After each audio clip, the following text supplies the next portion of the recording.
Héros dément la vente de l'OM, Newcastle cédé à des Saoudiens, le clash Pogba-Sounès, Camavinga est canté dans le viseur des grands d'Espagne, le dossier Lautaro Griezmann et la possible reprise de la Serie A. C'est parti pour le journal Made in Foot du 15 avril.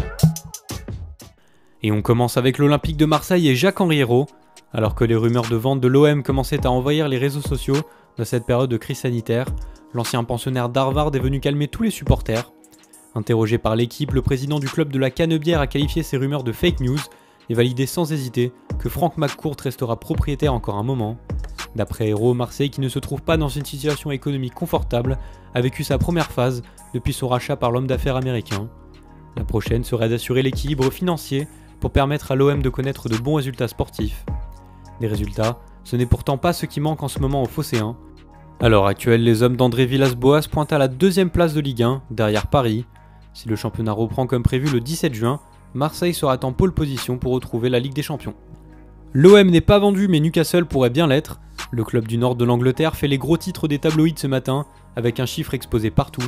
300 millions de livres, soit 345 millions d'euros.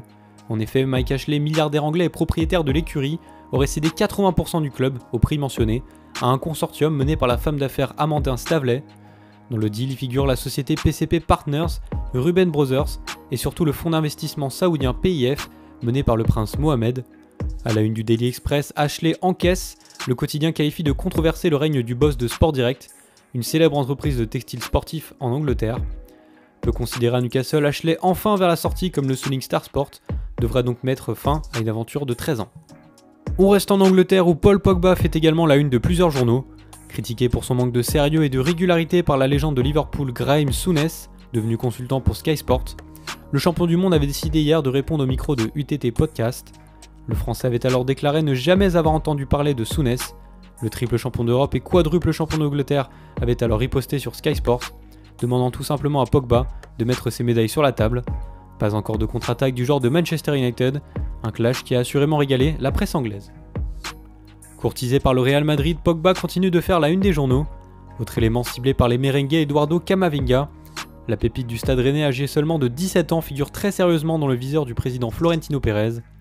Interrogé par AS, Julien Stéphan, l'entraîneur des Rouges et Noirs, déclare que celui-ci a des conditions pour venir au Real.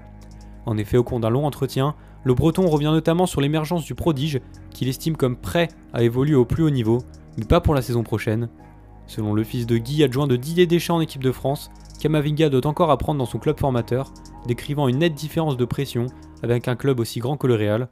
Stéphan enchaîne en précisant que son poulain doit encore prendre des mesures avant de faire ce grand pas. En couverture de AS, lundi, N'Golo Kanté apparaît désormais dans les colonnes du Mundo Deportivo. Selon le journal catalan, le Barça aurait ciblé l'international français comme l'option idéale pour renforcer son milieu de terrain. Et alors que le Real a déjà l'ancien Canet dans son viseur comme le rappelle le Mundo, le président Bartomeu serait prêt à réaliser un troc. En effet, Philippe Coutinho, qui n'a jamais convaincu depuis son arrivée à Liverpool il y a 2 ans, serait inclus dans ce deal avec Kanté du côté de Chelsea. Pour le moment, aucun montant financier supplémentaire n'a été divulgué en ce qui concerne ce potentiel mouvement. Une chose est sûre, le champion du monde sera l'un des dossiers chauds de l'été en Espagne.